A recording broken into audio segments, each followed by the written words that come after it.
Elevated Grapes Podcast. Elevated Grapes Podcast. With your host, Sethi. Your host, Sethi. And Stylist Rashi Bindra. It's time to get started. Let's talk fashion, shall we?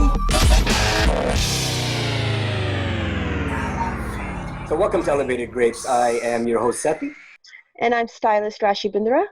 And today we're very, very lucky to have with us an award-winning designer and the CEO of the self-entitled line, Rhowan James. So welcome, Rhowan, to the show.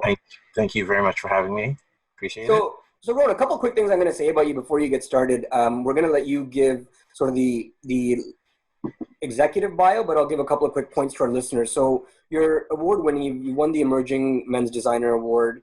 You've been featured in Toronto Men's Fashion Week amongst other notable fashion shows within Toronto and internationally. So, there's a lot of history in the last 2 to 3 years where the Rhowan name James is concerned, and how much of a credibility and following it's built. So tell us a little bit about you and the brand. The brand started around 2017. It's been a roller coaster of a ride, if I can say that. Absolutely. I kind of came out of obscurity. I didn't plan this. I didn't go to school for this. I am self-taught.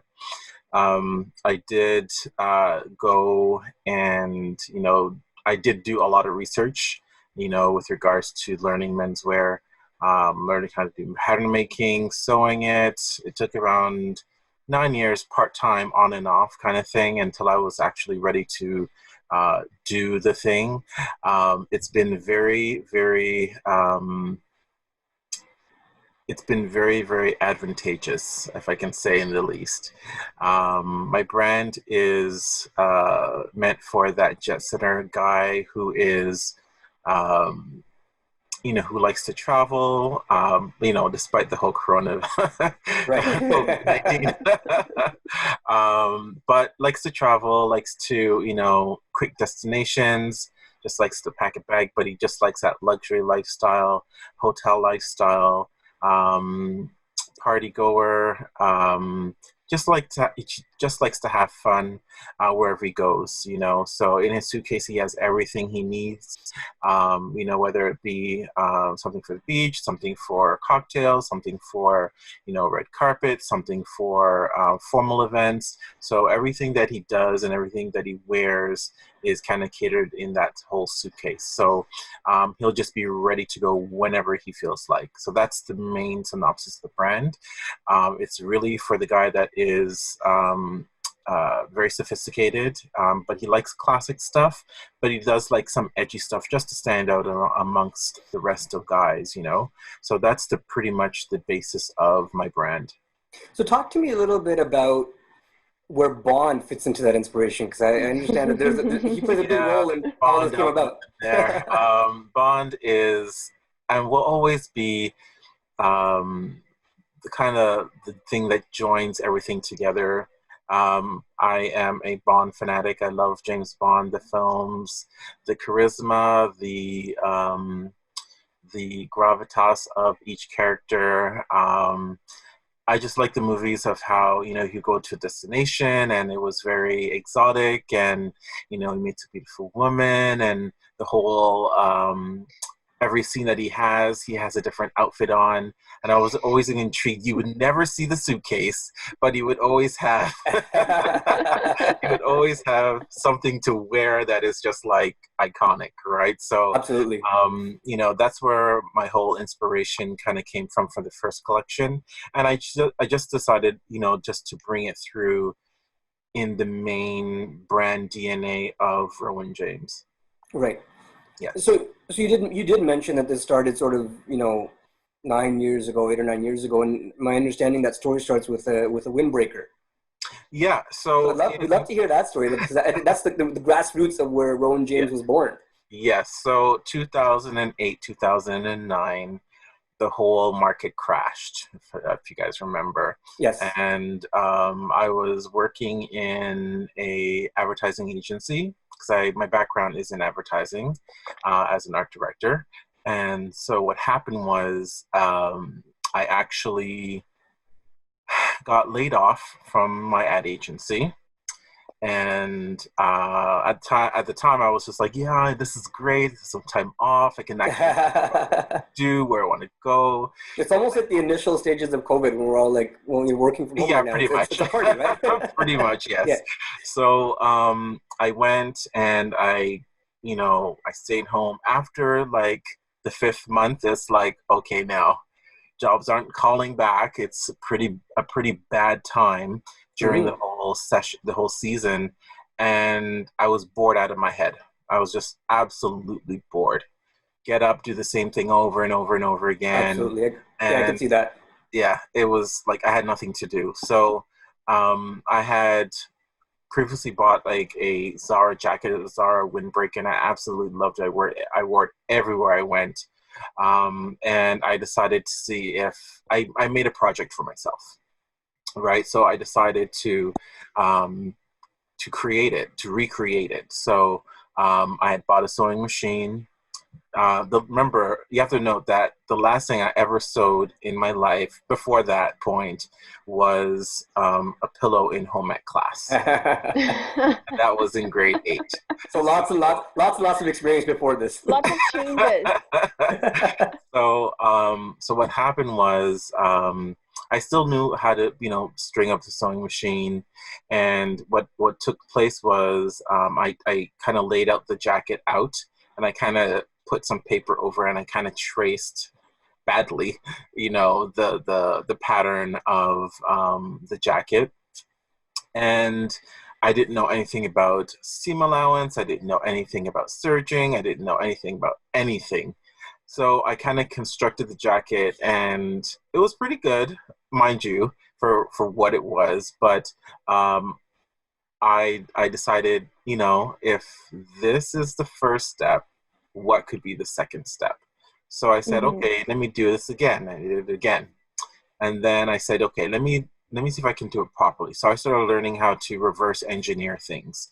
So I would, take it apart, or I would cut it in half, take one side apart, and leave the rest. So at least I knew how one side was sewn, but I still had the other pieces, section in pieces, so I know how to draw the pattern, right? Oh my goodness, like doing that would just scare the shit out of me. Like I would just be so anxious. I'd be so anxious ripping apart an article of clothing. No, it was because I like puzzles, so yeah. Very. I like those kind of things, like putting things, taking it apart and putting it together, and how well did I do it?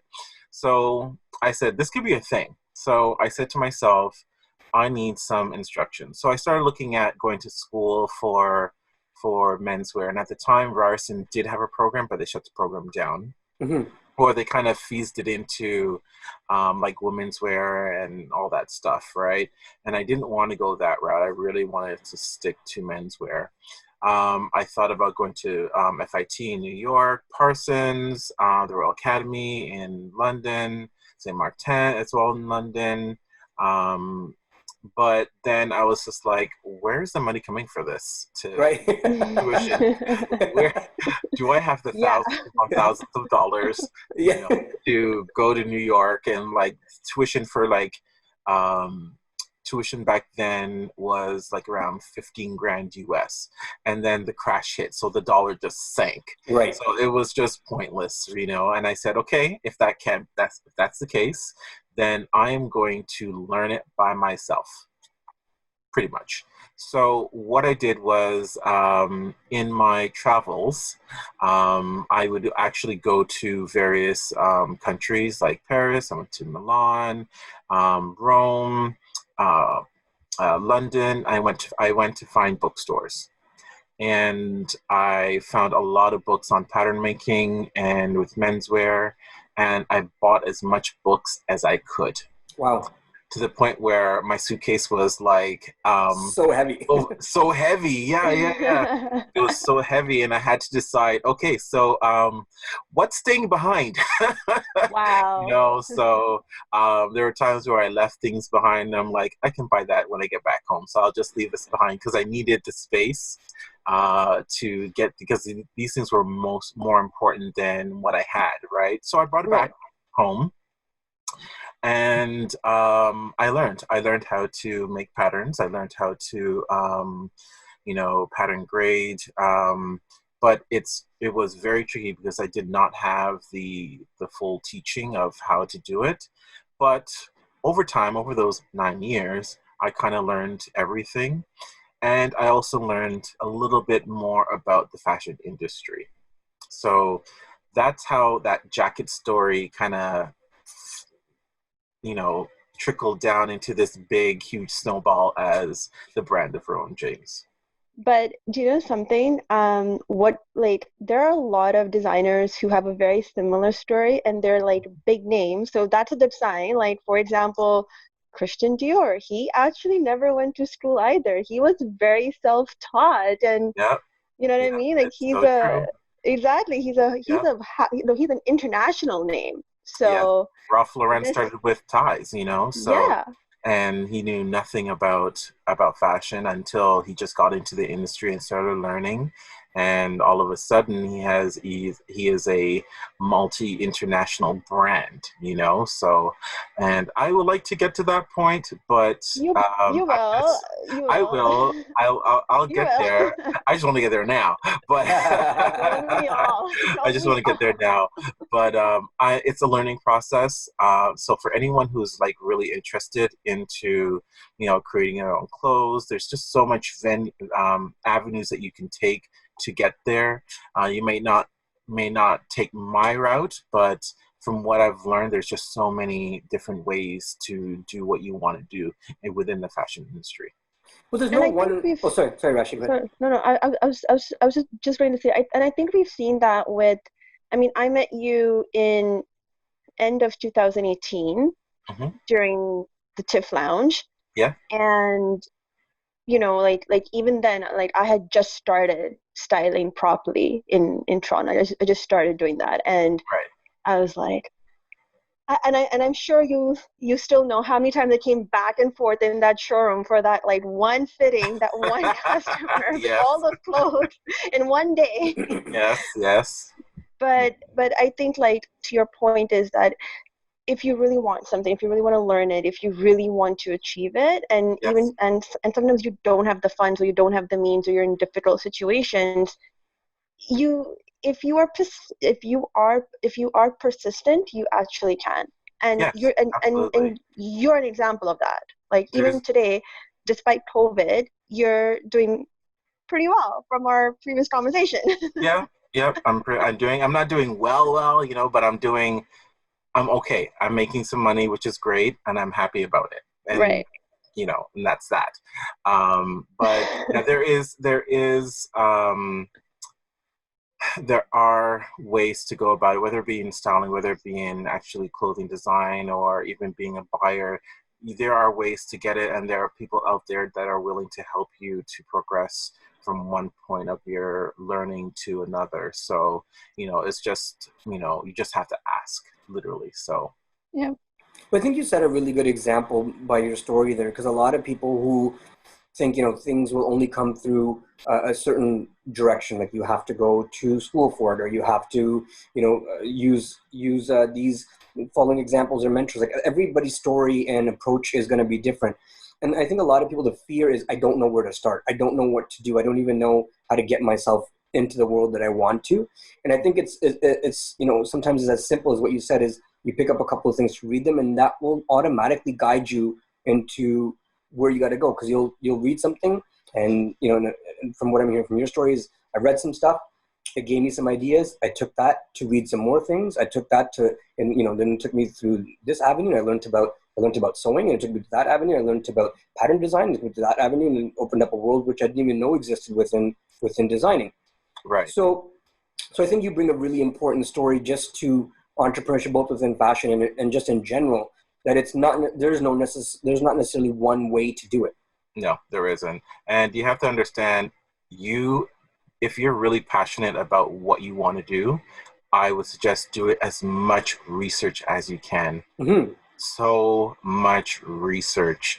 Buy the books. Get online. Like, online was so key for me, because I found a lot of books online as well. This whole thing is a ongoing it's an ongoing education process. You always have to be in a state of learning every day, just so that you become a better person, in your career and in your entrepreneurship, right? Where and how in that process does mentorship or mentors fit in for you? Mentors are really good because they kind of help me to find the shortcuts that I need. Because I do work with tailors as well, so what they don't teach in books or what they don't teach online, or You learn firsthand. I learn firsthand, or I bring it to a tailor and say, okay, I need to do this. How do I do it? And they show me like the techniques of doing it. So finding a mentor on the practical side is great. If you have that in your storehouse, use it. Right. Also, but then fashion is one of those things where you got to do the business side and then you have to do the practical side. Yeah, So yeah. you have to learn both sides. And a lot of designers only want to learn the practical side, the creative side, but not Yes. the business.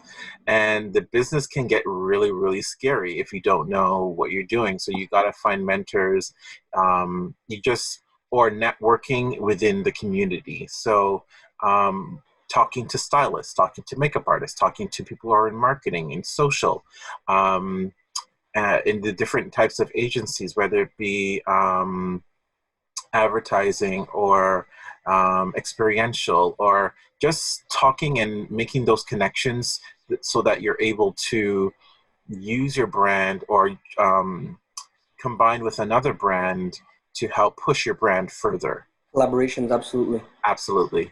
Yes.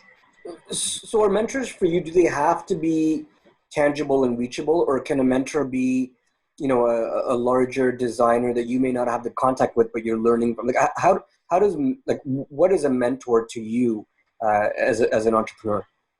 Mentors, they can be as far away as they can, as long as they have a setup like this, or they can be my next door neighbor. Yeah. It doesn't matter, as long as the information that I'm getting from them is free flowing and I'm able to receive it and apply it. Then it just makes me a better entrepreneur. I think entrepreneurship is one of those things where you need to be very flexible, very open to receive information. It is very imperative that you take mentorship very, very seriously. Even though in this community in Toronto, it can be a very small fashion community, okay? Mm-hmm. But there are a lot of mentors. For me, there are a lot of designers that I'm so happy to have met throughout ever since I started. Some have given me tips, some have given me a lot of open doors, introduced me to certain people, some have allowed me to be on movies and all this stuff. So trying to be flexible in what you do, and trying to be more open to receive that mentorship. Don't say you know it all, because you don't. That's true. I am still learning this thing as I go along. But I've taught, a lot of designers have helped me along the way. It's not to say that in the States, where it's a little bit more competitive, they're not going to tell you in the information, because they want to get ahead. You know what I'm saying? Right. But it's a little bit different. We're trying to build something here in Canada, and to expand on it and have the world notice it, that we have a thriving fashion community here. Yeah, Yeah, no, that would be amazing to have that for Canada. And like I've always said, like we always hear that New York, London, Paris, Milan is like the big four of fashion. It would be Yes. great to have Canada, you know what I mean? Like in that four or even five actually, and those Yes. are the fashion hubs of the world. And Right. we have so much talent here. We actually do have so much talent, so much.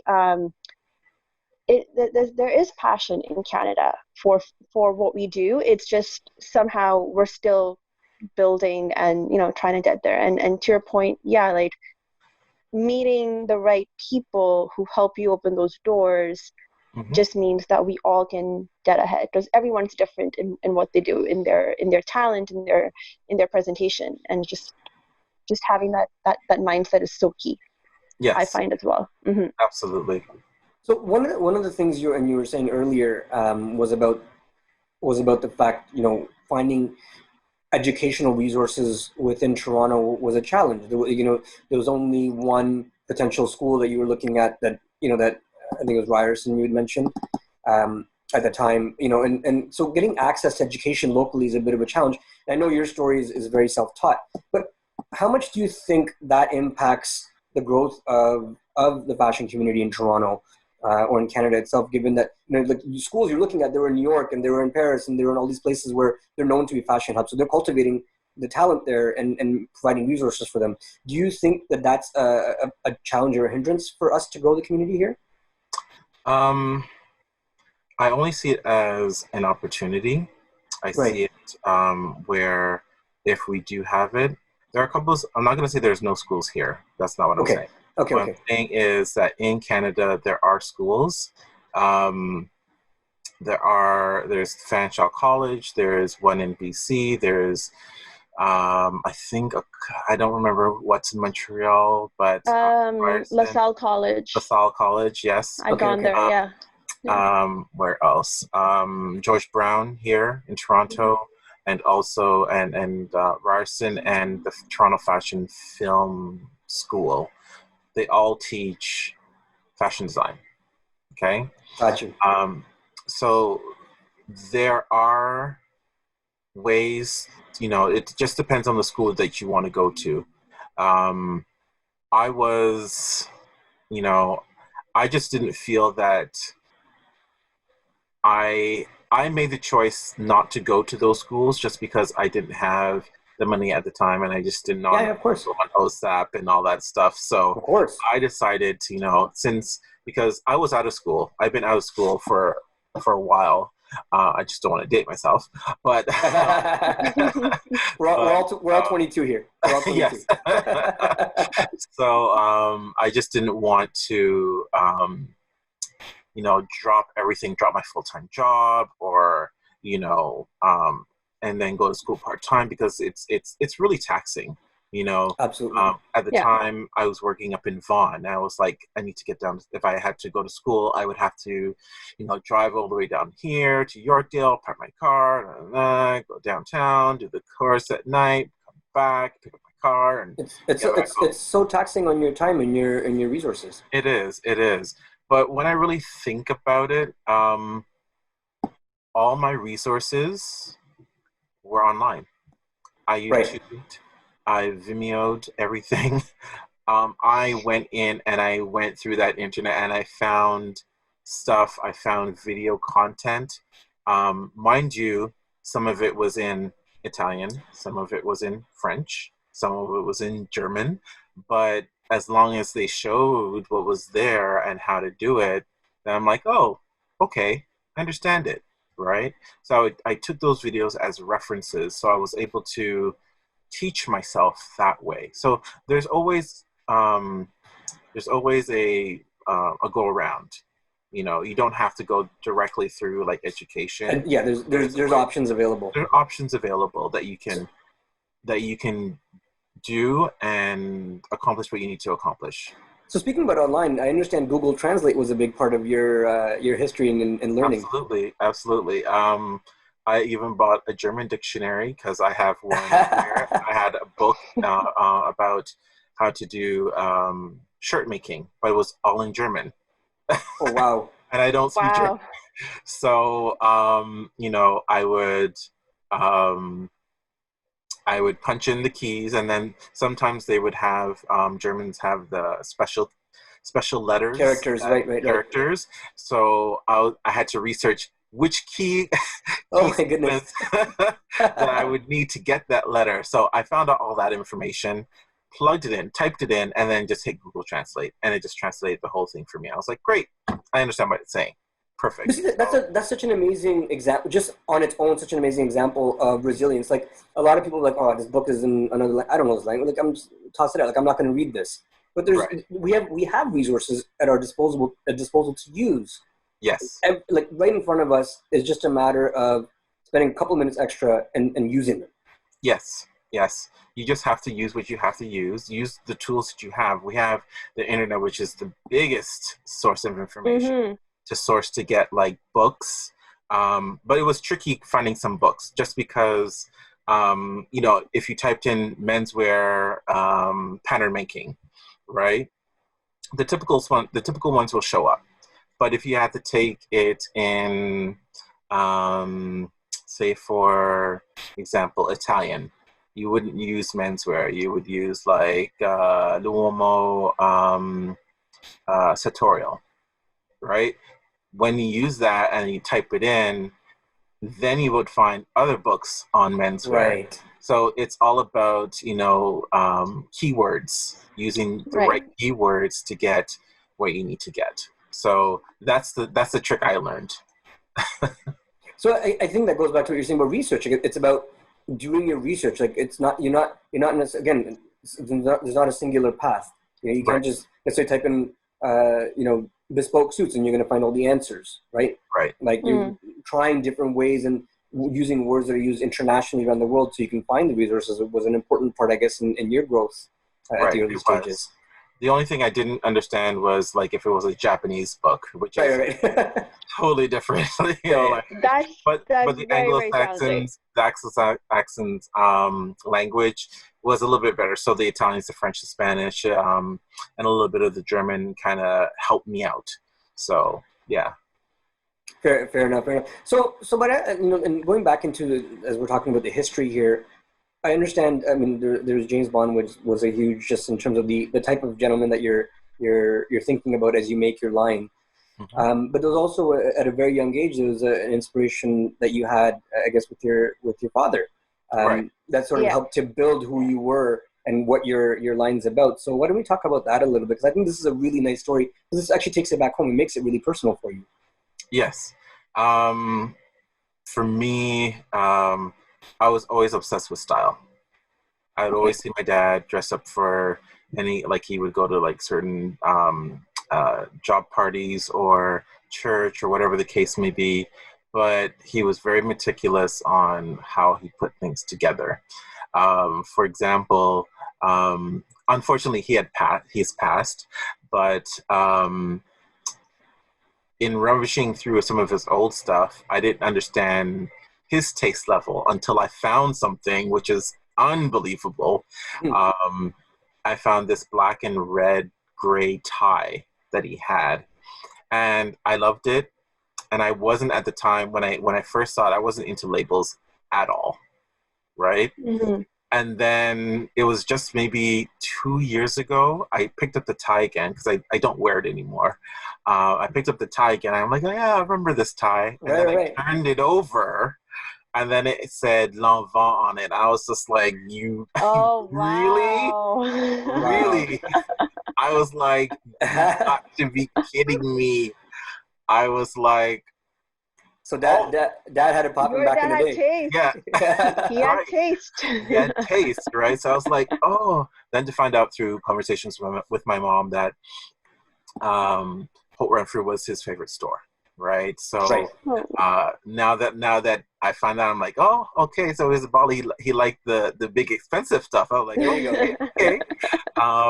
But he was also into like getting tailor-made clothes as well. So everything just had to fit right and look right. So he liked to buy his own fabrics and bring it to the tailor and say, okay, I need this pants made for my son, right? Wow. And he would spend the money and make it, and just to make sure that I looked right. And then just like the sheer fabric and looking at it, it was just like, when I put it on to go to church and stuff like that, it was just like, yeah, I look good.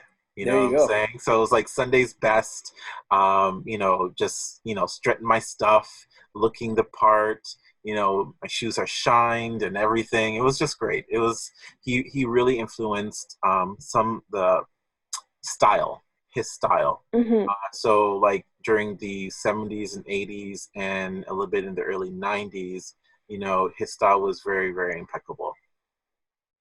So we're going to take a quick break right here, and we'll Okay. be right back. All right. Hey guys, we're taking a quick break just to remind you where you can find our podcast online. You can find us on YouTube, Spotify, Apple Tunes. Apple Music, but you know what you call it, Apple Tunes. Whatever. Right. You can also find us on TuneIn, on Google Play, and of course Instagram when we do it the first Tuesday of every month. And Facebook, here and there. Here and there. Here and there. So thanks for tuning in, and now back to our podcast. Everyone's And ready? we're back. We're back. And we're back with the famous and awesome Rhowan James. And we're so glad to have him here. Thanks. And we've been talking about how your dad has played a huge role in you going into style and fashion and going into menswear. So, Yes. so before our break, you were mentioning that he had impeccable style. Yes, he did. And how did that? And that kind of led you into always having menswear in mind, or did it cross you that you may want to even do like women's wear, because you went straight to menswear when you decided to go into fashion? Okay, so I'm gonna just put it out there right now. I received a lot of questions. Will I do women's wear? Okay, just for the record. Here we go. This is important. I will get there, but not now. There we go. What I want to do is kind of start with accessories. So women's bags, please do that. shoes, all that stuff. Because I find that women buy that more than full gowns and dresses and stuff like that. They just want to take something and make it their own and style it the way they want to style it. So I would rather go into that and swimwear as well. I've been getting a lot of requests with regards to like swimwear for people of color, just because sometimes bathing suits don't fit in the right areas and the right coverage. So I was like, okay, that's interesting. There's something there. I might Absolutely. look into it. So we'll see. But menswear came first. I've always wanted menswear first. Once I get that machine kind of automated and going, it's happening for a couple of seasons, and then I'll just drop whenever I feel like it, women's wear collection. Okay. But yeah, menswear for me, it was a lot easier. It was because I'm the ideal guy. And the reason why I started with menswear because I was tired of seeing what I saw in the stores. Back in like the late 2000s. I got my hand up for that one too. I'm the same way. Back in like the late in like the 90s and early 2000s, stores like Hope Brentford used to bring in different designers, different new styles and stuff like that. Recently it changed, so a lot of things have gone more into boutique. So if you walk into Hope Renfrew now, everything is divided more into real estate rather than into by designer. Sorry, if I can rephrase that. So if you walk into Hope Renfrew, there's like little cubby holes of Dolce & Gabbana here, and then you have Saint Laurent here, and then you don't see a lot of new designers in their shops, right? And I just got really tired. I was like, okay, they are doing like the bigger brand names, but they're not really focusing on not even Canadian talent. They used to, but they're not. They get a little skittish when it comes to putting Canadian local talent within their stores. But I just got tired of seeing what I was seeing, and then H&M came around, and Zara came around, and then fast fashion just took off. Yeah, it blew up. Yeah. And then I was like, it's great, but I have enough basics in my closet. I have enough, sweaters and shirts and pants. I want something unique. I want something different that I don't see in the stores, right? I wasn't getting it at Holt Renfrew. I wasn't getting it at Zara or H&M. I wanted something unique because sometimes I like to be very flashy. And flashy for me is like, it's my statement. I don't have to talk. Just look the part, and that's it. It'll say everything that I need to say, right? It's that initial what's the word I'm looking for? The initial impression as soon as you walk into the room, like that first 3 seconds. That's right? it. So, It speaks for you. Yes. So just a side note, those bombers I used to, take from you for my partner who is small and it has to be out there and everything was this guy. Okay. Yes. Okay. So thank you very much for those. And I loved it. I was like, I love it. It's bright. And then he and sometimes he'd be like, maybe the smaller pulls it up. I'm like, no, I like the big ones. It's like out there. I love it. And I would ask him to emphasize. And no word of it. Like, I literally get compliments every single time I put one of your pieces on any one of our shows. It's incredible. I've talked to a lot of clients, and they said the same thing, to the point where they're such introverts. It's just like when they wear this stuff, like one guy from the CBC, he was a producer for the show, and he was going to some function up in Ottawa to meet, I think the Governor General or the Prime Minister or some event. And he came back to me and was like, Rhowan, the amount of comments that I got, I'm not used to this. I was so I'm usually an introverted person, but everyone just kept on coming up to me and saying they love the outfit, where'd you get the outfit from, and all this stuff. So I like when my clients, they go out and you're the talk of the town. You know what I'm saying? So it makes them feel great. It's like, oh, everyone was chatting about me today and what I was wearing. Okay, all right. So that's the feeling I want to kind of express to my customers and my clientele. And that's why I wanted to start my own line, because I just wanted to show my point of view, show my choices of fabrics and fabrications and trim. I just want to make sure that I'm putting it together in a nice, tasteful way, even though it looks like a regular bomber, but it's like the material. No. Your bombers don't look like regular bombers. They don't. Yeah, they're definitely not. They don't. No. They're a lot better, a lot different. Yeah, it's something that you won't see at Zara, something you won't see at H&M, but you may see it in other stores, right, or other boutiques. Yeah, so that's the reason why I kind of went into menswear first, because I was my own client. Right. I started with first. That's such a huge message. Yeah, and I wanted to.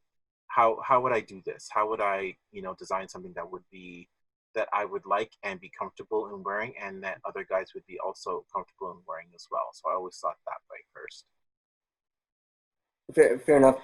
Do you, with regards to and we talked about inspiration, but just with regards to where you pull ideas from, because I mean, a lot of things are inspiration based on, like the way, for example, a James Bond persona is, or I know another one of your inspirations was, Barack Obama as an example, which we could talk about if you like. But do you, when you come up with a design, are you pulling ideas from certain other designers? Are you pulling it from your own creativity? Is it a combination of those two? Or is it, I've seen a pattern on something not even related to clothes, and that I'd love to put that in an article of clothing somehow.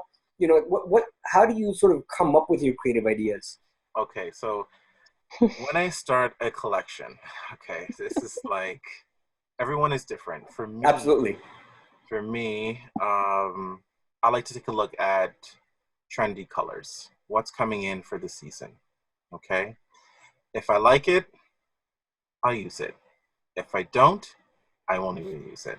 Right. Okay, so every year, Like for example, they'll come out with spring summer 2020 colors for menswear. Yeah, yeah. Right. And it won't be like one set of colors. It'll be like maybe four sets of ideas. Right. So you'll have one that's very bold, one is very subdued, and you'll see this stuff in Zara. If I don't know if you went in and looked, but certain sections are designed in certain Yes. way, with some are bright and then some are really formal grays and all that stuff. Yes. It's the same way. So I pretty much create the colors, right? First, see what I like, what's available as well in the stores and, wholesale and all that stuff. And then I create a story. I ask, where is my guy going? What is he doing there? What time of season it is? Is he at the beach? Is he on a yacht? Is he on the red carpet? Is he, we're just going to the club? Or I ask myself all these questions, right? And once I have a better understanding of where he's going, I can say, okay, if he's going to the red carpet, I see him in this. If he's going to the beach, I see him in this. If he's going just to lounge around, I see him in this, right? And usually it's centered around a theme. So my last collection, which was the colors were white, red, and a gold and yellow color, right? Yeah. So the setting for the collection was actually Cannes Film Festival, right? So the actor was either, Idris Elba or somebody, right? So I said, okay, so he's going to do screenings, he's going to do interviews, he's going to go to yacht parties, beach parties, hotel gatherings, red carpet, all these places, right? And I kind of created the story of him going to these places, and for each location, he would be wearing this. This is what he'll be wearing, right? And then I said, okay, if that's what he's wearing, I said, it's still classic, it's sophisticated, but I need some edge. I need a third component, just to give it that oomph factor, right? So that comes more or less with the styling and whether it be choices of material or whatever the case is. But that's pretty much how I create the story, the setting. I don't know if you were there for my fall winter for 2018, Rashi, with the coats and all that stuff. So yeah, I even wasn't like there for the show. I don't think so for some reason. okay. Or maybe right. I wasn't able to make it. There was something that we had. I think you told me about it or something like that. But yeah. Okay. But even like the backdrop, usually I will have a backdrop for the setting so people can actually visually see the vision, right? And they can see, whether it be, because the last one, this red, white, and gold collection, it was going to be taking place at a famous hotel in Cannes, right? So I had an image of a big hotel entrance with palm trees and a walkway coming down, and it was my vision to have that up to showcase it, but the show didn't have the capabilities to show it. So unfortunately, I wasn't able to complete the whole vision, but that's pretty much how I kind of start with creating, the collections. Putting together a line. Yeah. So sorry, go ahead, Rashi. I was gonna ask, this is a good way to lead into one of the main things that I had in mind with the situation that we're in. Yes. And not just a lockdown situation, the fact that because of the type of pandemic that we are in, that we really cannot have human contact, to that extent with each other. This has obviously shifted the fashion industry. This has shifted how fashion shows are going to be done, and obviously a lot of cancellations on real life fashion shows this year. Now, and we've heard from different people in the industry how this is affected them and what's their take on the future. But now, as a designer, as someone who has certain timings, has a production schedule, how has this shifted things for you? It's a lot. I'm not gonna lie, it's a lot. Yes. Because you hear news that certain, fashion houses are going to drop out of the fashion scheduling and decide to do it whenever they feel like. And that's cool. That's up to them. They have the money for it. Okay. They have the capabilities to do production. But the thing is, a lot of this whole fashion, train, if I can say, showcasing it at a show is one part of it, but then you also have to think about sourcing materials.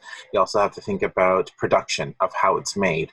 You also think about how it gets to stores and buyers and all that information. Mm-hmm. So, some design houses like Saint Laurent said, we're going to drop out and do our own thing. And that's fine and great. You can have your shows, but then, you still have to adhere to the production industry, the people that actually make the garments. They actually, you have to source the materials first, right? And they're also on a schedule, right? So unless you have your own, where you can pick your own and source your own stuff, great. But each of these industries have their own date lines to do or follow, right? It's a well-oiled machine that's been in existence for quite a number of years. And then just to automatically disrupt it and say it needs to change, it will change, but it's going to be a slow change, okay? For me personally, when it comes to shows, this season, I decided not to do a show, just like a lot of other designers, just because a lot of people are out of work. They're not really buying stuff, even though they're itching to buy something and get some retail therapy. Absolutely. That's but true. but money's tight, and people are uncertain about their jobs and things like that. And I decided to hold off first with regards to a new collection or anything like that. It's just my own preference and where I'm at in my business. I rather sell off what I need to sell off. It actually gives this whole season has given me a break to catch up, and to come back online with regards to the scheduling that the fashion world has established, right? Because a lot of companies have already emailed me saying, hey, we're still having our show in New York City. I was just like, oh, really? Okay, sure. Yeah. Also, some have decided to do it digitally, which is a great idea. And I know the whole social distancing is a big part of it. And people are just trying to adjust, you know what I'm saying? But for me right now, I don't think I'll be doing a collection. I'll probably be doing a collection for spring 2022. Right. I'm just, with regards to now the collection that I just showcased, the whole red, white, and gold thing, right? Yes. It jacked up everybody, especially with regards to production. A lot of people have decided, not decided, but a lot of people, their stuff hasn't even made it off the floors, or there's a huge backlog of stuff that companies are waiting for, or what happens is they've already made it and it was on the way to the stores, and the store's like, we're closed. We're not accepting this. So now it's just like, okay, I'm stuck with this, tens of thousands of dollars of inventory, and I need to sell it. You know what I'm saying? So it's one of those things where let's just put it this way. I'm lucky that I'm doing my own inventory. I do my Right. own production, so I'm good. But Mhm. there are designers who are getting their stuff done offshore, and it's jacked up Yes. their business, and now they have to kind of pivot and turn and try to, you know, sell their inventory or put it up on their website or whatever the case may be. But you know, this is the season that we're in. And just going back to one point that you mentioned, that for example, a lot of the big fashion houses are now trying to have their own fashion show schedule, or some are saying instead of showing, 6 times a year, because at some point, like back in the day, and when I say back in the day, it's like about 10 years ago, it was, twice a year we were seeing fashion shows. Right. And that slowly became 3 times, because then we had the fall, we had fall, we had spring, then cruise came along, and Right. then that somehow became 6 shows a year. Yes. And that and that somehow put a pressure on the fashion industry to be able to produce 6 times a year, sell 6 times a year, all the Men, women, different collections, yeah, resorts. Yeah. Mm-hmm. everything, and also kind of be like, in the know, in the trend. So now with, COVID happening, and everyone, and a lot of designers have been saying, what you have been saying is that this is the time that we got to reset and catch up and really breathe and look at what's happening in a whole. Yep. Going back to showing 2 times a year, let's say, Mm-hmm. whether it is digital at this point, or in person, do you think that would somehow be the change that the industry needs, even if it's a slow change? But would that, but sometimes going back to basics, would that actually help the industry? Um, I don't think so. Mm-hmm. This is me personally thinking. Sure. Just because you still have fast fashion in there in the mix. So my thing is, you know, as soon as they see it on the runway, they're going to be pumping it out, you know, just so that they can be ahead. You know, they have these monstrous, you know, production factories that will pump these things out so that they can flood the store. So people would buy their stuff rather than, you know, the stuff that is only available twice a year from Gucci or whatever house, fashion house. Um, the world has just gone too fast. It's really really fast, especially now that it's digital and everybody is still feeling I want to see it, I want it now, Mm. kind of Right. thing, right? So I think the pause has kind of put a pause on everything, this whole COVID thing, and um, it is I want to say a blessing in disguise, but That's what I say at times. yeah, it has, because now I think, um, just because of what's going on, even within the industry, a lot of stores are Mhm. closing. Mhm. You know, Yep. A lot, and yes. it was surprising because now, you know, I would hear people say, you know, this business is closing because they didn't have a digital platform. Well, now COVID hit, right? Yep. And a lot of these companies have digital platforms and they're still struggling. You Mm-hmm. know, they're just barely making rent just to be Yeah. on the Yep. premises, you know? So that speaks a lot when it comes down to brick and mortar for Mm-hmm. some stores. Some of it some of these stores need brick and mortar because there is still an establishment of that whole older establishment of brick and mortar. Even though digital can help you to get to the next level, but once you take away that foundation, I don't think it's Mm-hmm. going to be, you know, sustainable.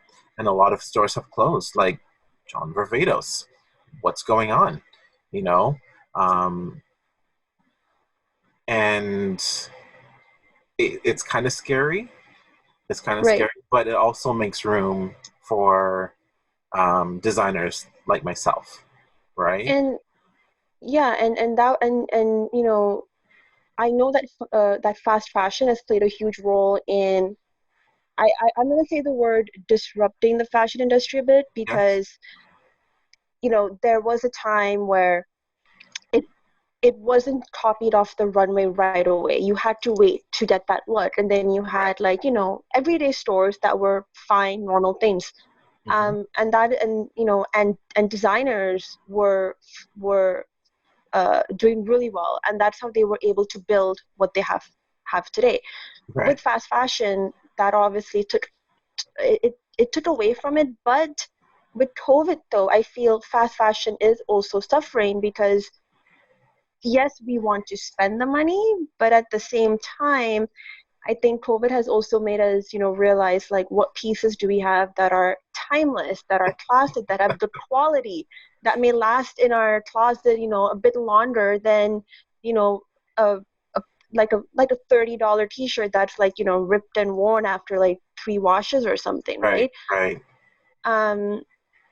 I feel, and I could be wrong here, so this is just my personal opinion from all the research I've been doing, I think that fast fashion actually may not be as fast anymore. And that is the room where a lot of independent designers, finding their niche market is going to keep growing and getting to that point where we are, quote unquote, pandemic proof in the future, if this were to hopefully not ever happen again. There's just so much going on. The fast fashion is one thing, then being sustainable is another. It's that whole is your design, are your design sustainable? And it's just oh my gosh, you can't use fur, you can't use this, you can't use that. There has been a disruption in the fast fashion, and I do agree. You could only have so much basics, and a lot of the fast fashion is based on, things they see on the runway. So now there's no runway shows. What are you going to do? Where are they getting the ideas from exactly? Where are they going to get their ideas from? And I went into Zara's store recently, maybe last week, the one on Queen Street, and I looked around, I was like, I'm bored. Right. I'm absolutely bored. There's nothing. There's nothing inspiring there. There's nothing inspiring, and I'm like when Zara and H&M first hit, when I was first exposed to H&M and Zara, it hadn't even come to North America. Right. It was in the UK. Yes. So I would go to the UK, buy up all their stuff, feel fresh, and then come down here and we're like, where'd you get that? Oh, I bought it in the UK and all this stuff. And then when it came here, it just died and it got watered down. The quality through, dropped out. And now that COVID has happened, a lot of people are doing a lot of spring cleaning. Okay. Yes. And they're going through their closets and they're like, okay, you know what? I don't need this. I don't need that. And they're kind of paring down. And even if they do have, they do retail therapy, shopping, now they're looking for individual pieces that are unique and that will last and are different, so I don't know. It's going to be an interesting year, to say the least. Yeah. Trying to figure, we're all as a designer and as a stylist and stuff like that, we're just trying to figure out what are the next step, but it's so slow. It's really, really slow. But in the meantime, I am doing hospital hats and masks and all this stuff. So that is keeping me busy throughout the whole season. I'm thinking about starting a new offshoot line as well, but I won't say anything yet. But we'll see. We'll get there. Some secret clues were just dropped in there. No. That's about it. That's it. Hasn't been established yet. It's a good thing we are neighbors. Yes. Well, we'll anxiously wait for that. Okay, good. But I think now designers have to kind of pivot and turn and be able to take on private clients, that are willing to pay the money. But here's the thing. One thing I've noticed is that Canadians don't buy Canadians. I'm just going to put it out there. So That being said, it's our duty and our mandate to make sure that now there's a platform for us, for Canadians, especially when COVID hit. It actually opened the door for us to showcase our talents. A lot of designers have retrofitted their studios and their production houses to make masks, right? This has opened the door to let the premier know and our prime minister know, hey, there is an industry here and we want to be seen and we need your support. So I'm hoping that that kind of opens the door for funding, for exposure, media exposure, to help us get further. Yeah, I really wish that as well, because, you know, like you, during COVID, even as a stylist, just figuring out what's next, because the first thing that gets shut down is the middle person, right? Between a designer and some sort of concept or a product, it would be the stylist or the people that are not necessarily needed at that moment.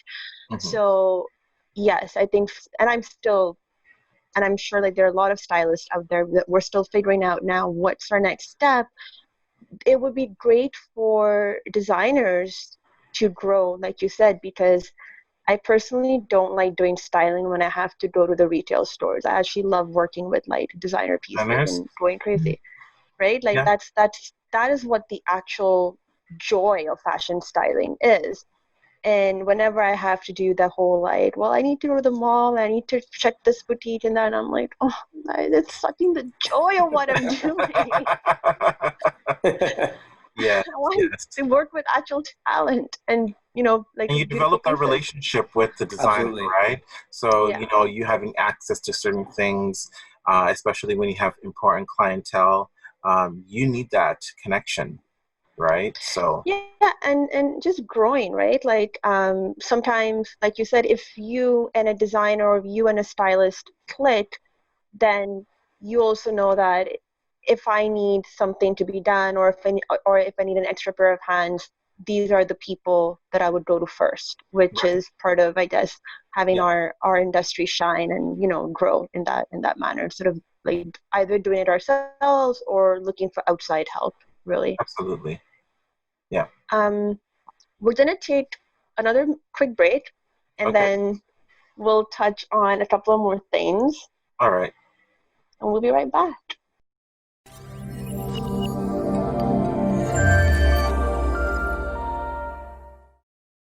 Okay, and we're back, everybody. Yes. Oh, and just for the record, I don't usually get to say this, so I'm very excited to say that we are back. It's normally Sethee who says it. No comment. So, yeah, there you go, exactly. So, so Rhowan, you know, we've been chatting about how COVID has shifted your business and how and the measures that you plan to take now going forward, and how you've been surviving during this time.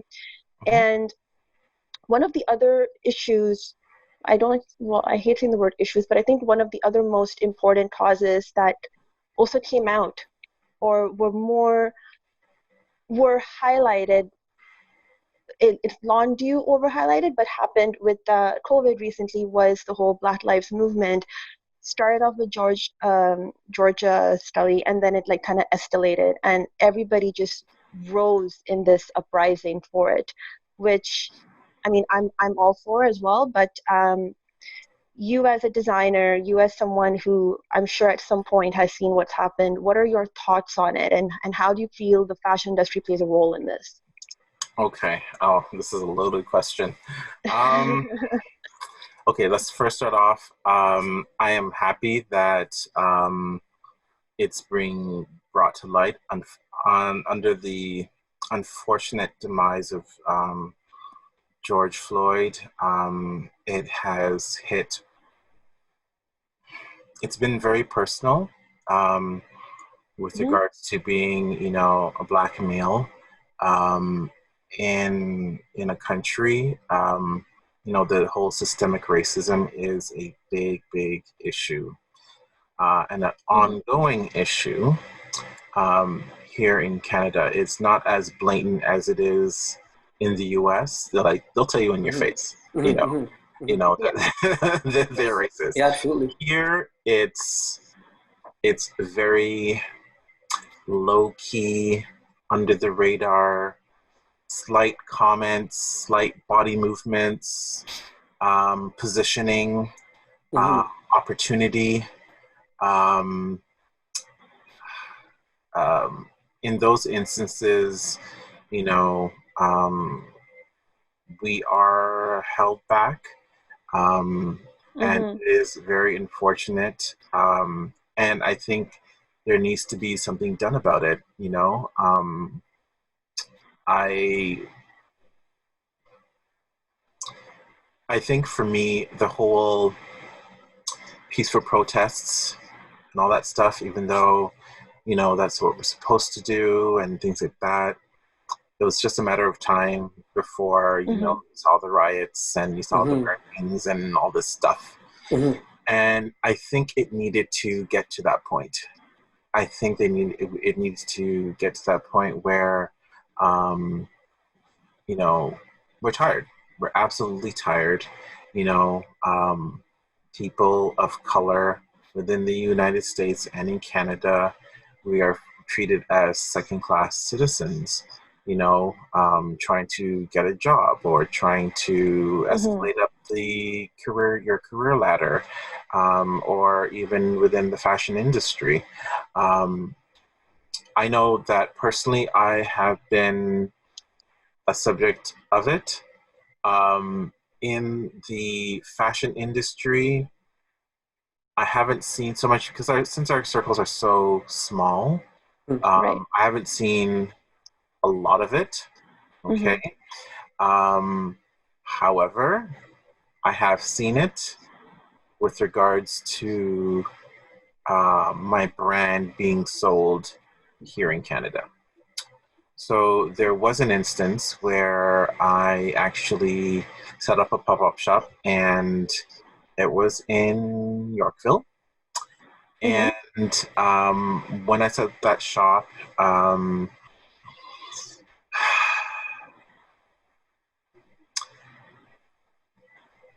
I think I set it up beautifully, right? It was really done well.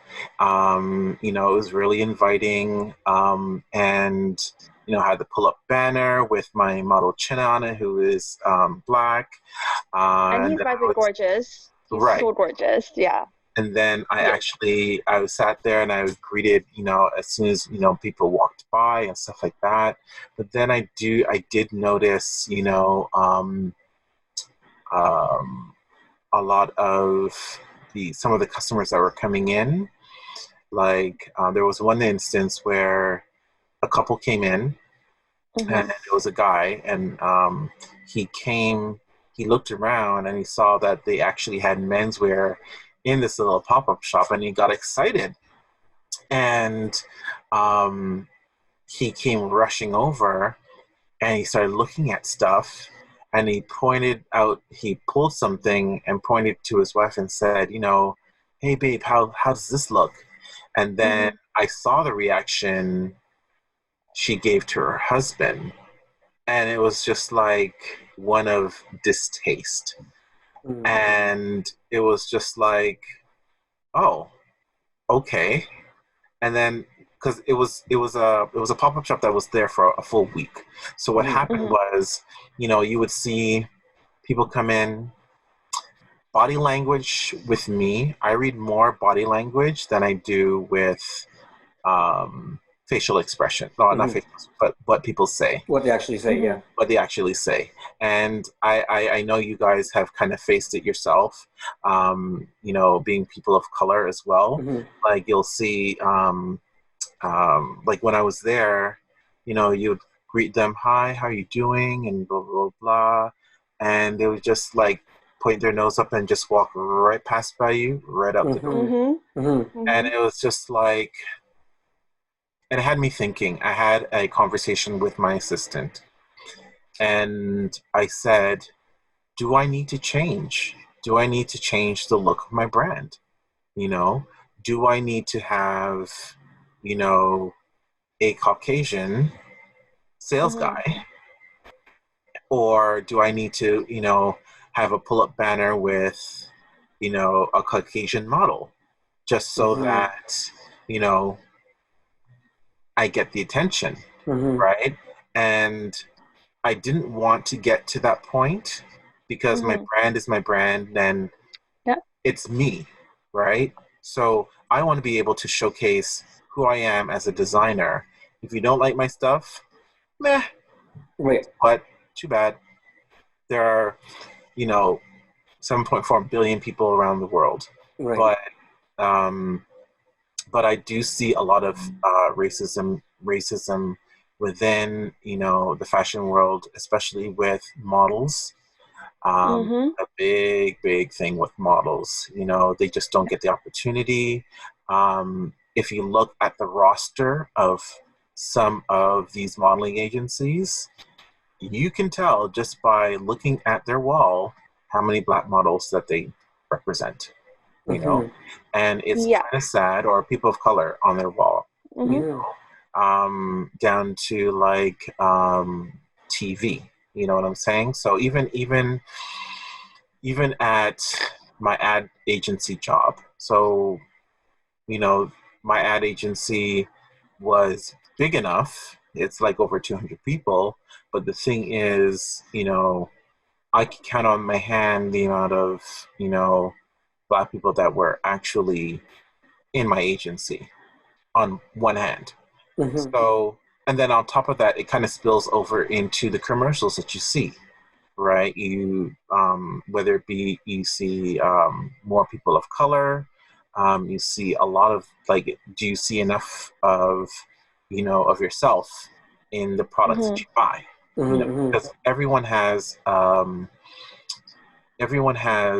a unique story about product, right? Right. Whether it be, you know, Southeast Asian, Chinese, Oriental, Black, Caucasian. You all have various stories that you want to kind of tell, but the thing is that we're not able to tell those stories because, you know,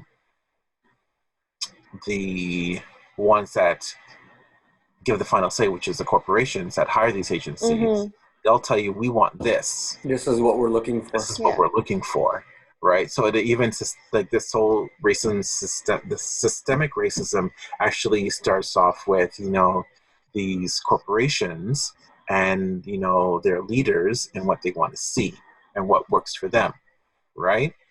But I digress. Back to the but it's such an important point because it plays a part in the bigger picture. It does. Yeah, it does. and you know what, like, I mean, like you said, modeling agencies. Just very briefly, you know, back in Montreal, like back in the day, there was, and there still is, but at that time too, there was a lot of racism for like people of color. I know I have faced it a lot. Any modeling agency I went to when I was 20, I never got it, not because of my height or anything, but because I was not, you know, I was not white or European French. And then you see it in different ways, and then obviously when you're here you see it as well. And like you said, it's subtle because everybody knows everybody, but it's still there, which is I just personally think it's sad. It's more dangerous. It's very dangerous. It is very dangerous. It's very dangerous. I would rather it be in my face and I'll deal with it, but here it's so underhanded that you're not able to fight it because it kind of goes, it kind of what's the word I'm looking for, under the guise of politeness or politically correct. It's masked. It's very, very masked, right? But we can see right through that. 100%. With models and even designers when it comes to opportunity, right? Opportunity of being in stores, showcasing your brand. You know, I would like to get to a point where I can just showcase my brand and they absolutely love it and it goes in stores, right? But there is the guardians that block our way, especially like buyers. You know, they are the ones that are like, do they like me? Do they like my brand? Right?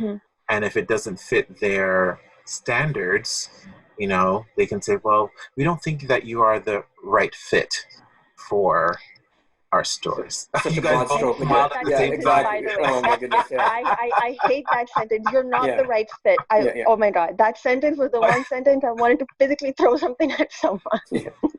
I kind of imagined, because I faced that a lot.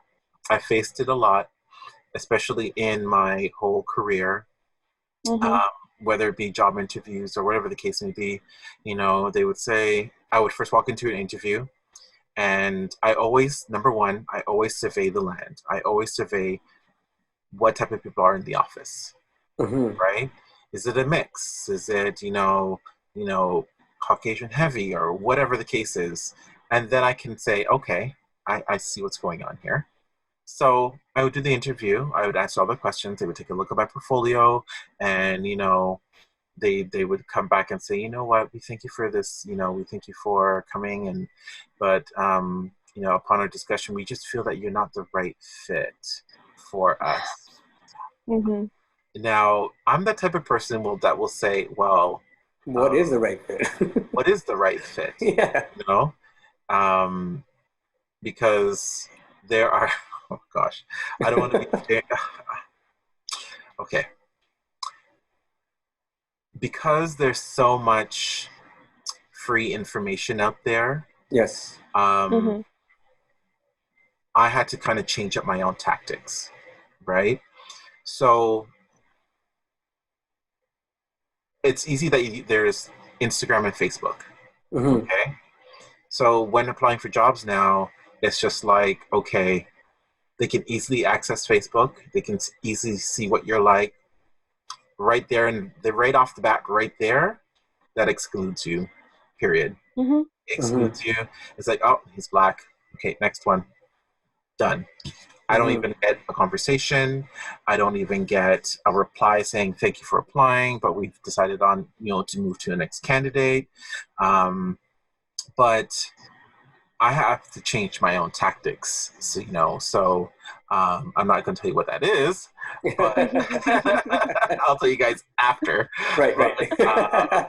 Yeah, I had to change my tactics because, you know, these people they can be very, very devious, and, you know, you really want to I won't say be in their company, but you also want to be able to get that job, land that job, be successful at it, you know, do the company, you know, a good thing, right?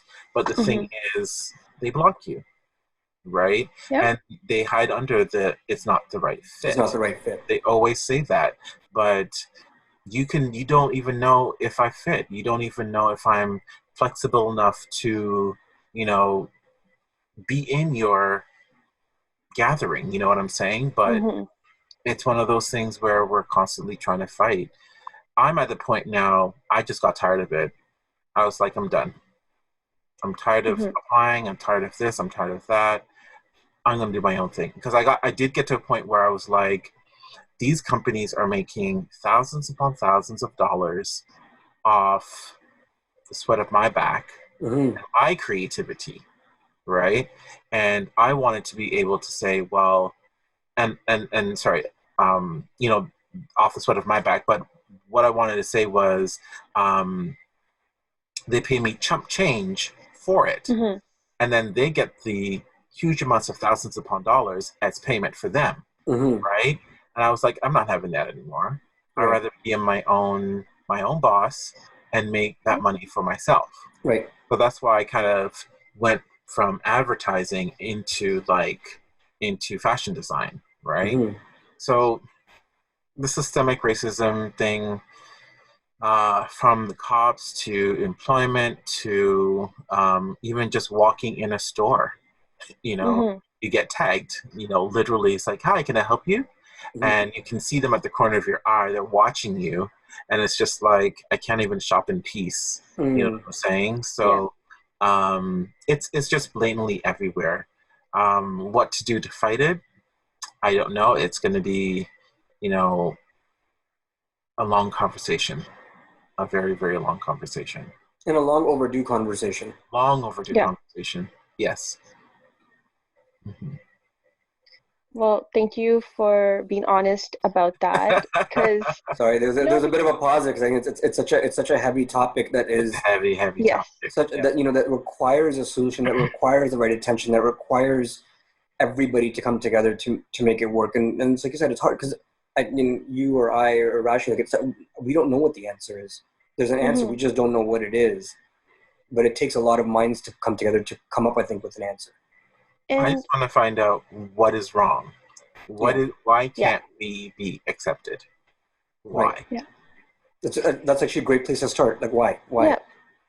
And Rowan, I think that is actually what's happening. I mean, as emotions are dying down, Mm-hmm.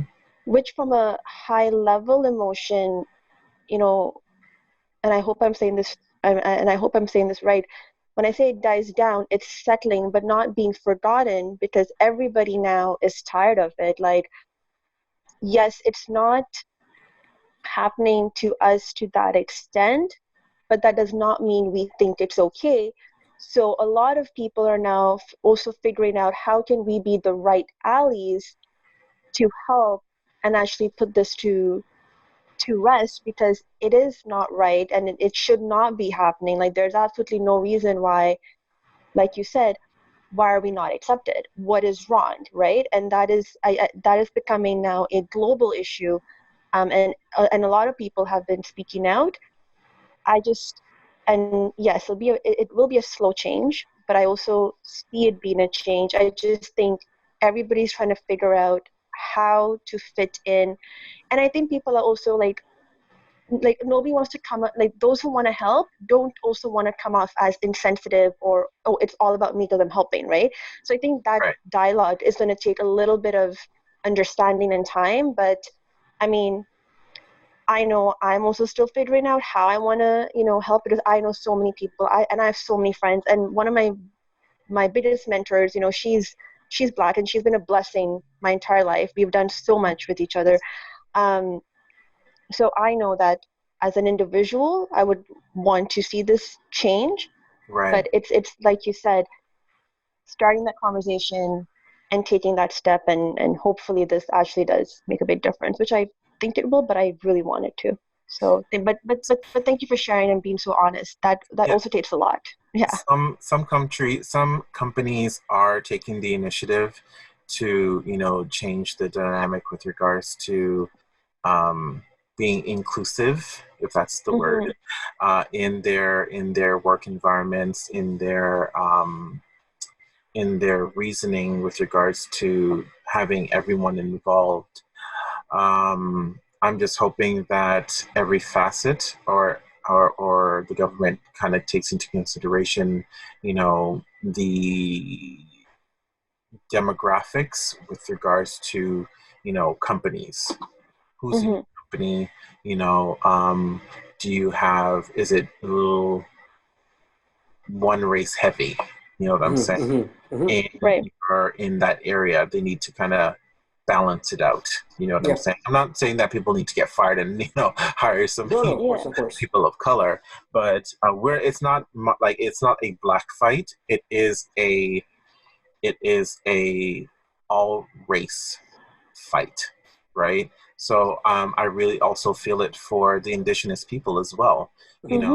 They are blocked at every turn. The government has stolen so much from them. They don't have, access to certain things, and that needs to change. It really, really needs to change, so that we become a better nation that people can look to as a icon or a beacon of light, so that transformation can take place within each country. And therefore globally. Yes. Yeah, therefore globally. Absolutely. Well, thank you for that. As Rashi said, it's very, it's a very personal topic, as as we can see. It's a personal topic, I think, for all of us, because it's everywhere that we turn. It's a lot of our close communities and friends. It's a lot of us individually facing these different challenges, and there's especially at this day and age, there's no room for that. There's no room for that. Like we need to be better as people Yes. to understand and accept and be there for each other. Yes. So thank you for that. I think we're gonna sort of come to a close.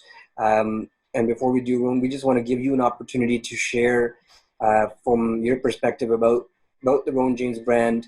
Any last message you want to share, and what's sort of coming up next? I know it's maybe a little bit hard to say right now, just given the current climate, but just from your thoughts and where you're thinking about going with the brand, what should we anticipate from Rhowan James?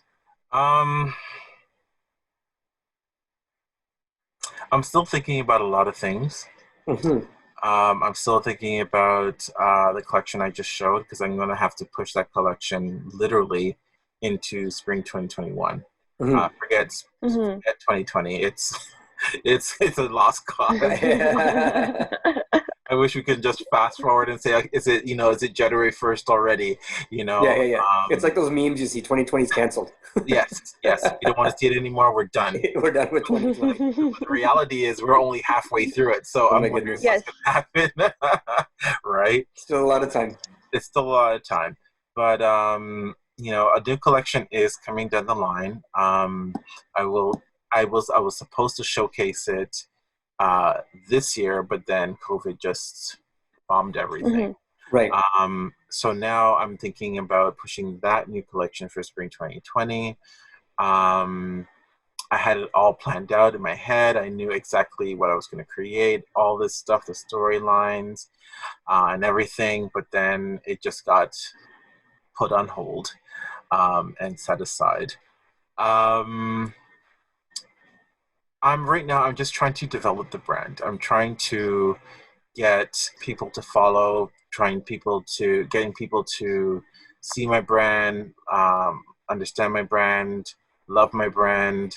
Also trying to create, what's the word? Not cliques. A tribe, that love my brand and will follow my brand and with anything that I produce or create. And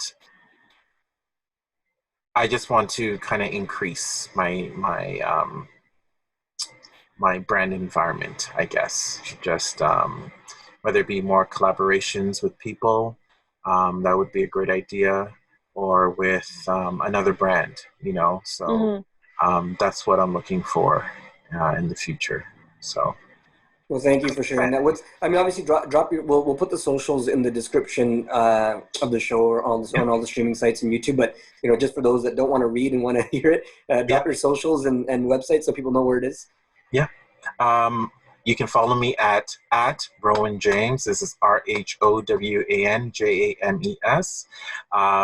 Also, my website is rhowanjames.com. And that's my Instagram. You can find me on Facebook, officially Rhowan James Official. You can find me. Just Google me. You'll find me. Yeah, you're there. Google's the best way. Just Google. Just Google me. Just Google. Ron, this is awesome. Thank you so much. And we covered so many different things, everything from your history to your current situation, your lines, Black Lives Matter, COVID, it's such an amazing conversation. So thank you for being so open and honest and giving us just the true insight into who you are and to what your brand is all about. Thank you so much. I appreciate you having me, taking the time to talk with me, and just sharing my thoughts with you. Thank you, Rashi, for the introduction. It's been wonderful. I thank you for this platform. Rashi, I'm going to leave it to you. Yes, absolutely. I won't say it. You know what I'm going to say? It's on you now. So last words. Rhowan, personally, thank you again for coming on board for this. Thank you for being so open. And I also want to say thank you for that opportunity in 2018 when you saw a crazy person running and saying, can I use these clothes for this client? And I have to make this perfect. Yes. So thank you for that. And then thank you for, always being open to work with each other. Yes. And I hope we can work, going future. And most importantly, thank you for being so honest about such important it's such important topics, and I know that you will be making a world of a difference. So thank you, Dan, from the bottom of my heart. Thank you for Thank that. you so much for having me. I appreciate it. Thank you. All right, guys. So Okay, guys. for our listeners, thank you for tuning in, and we will see you next week. See you next week. All right. Bye, everybody. Bye. Hey guys, thank you for watching that podcast or that video. If you like what you hear and you want to hear more of us and see some of our behind the scenes stuff, subscribe below. Yes, hit that little red button thingy that's over there and hit subscribe and keep following us for a lot more cool fun stuff. Thanks again for tuning in. We'll see you soon.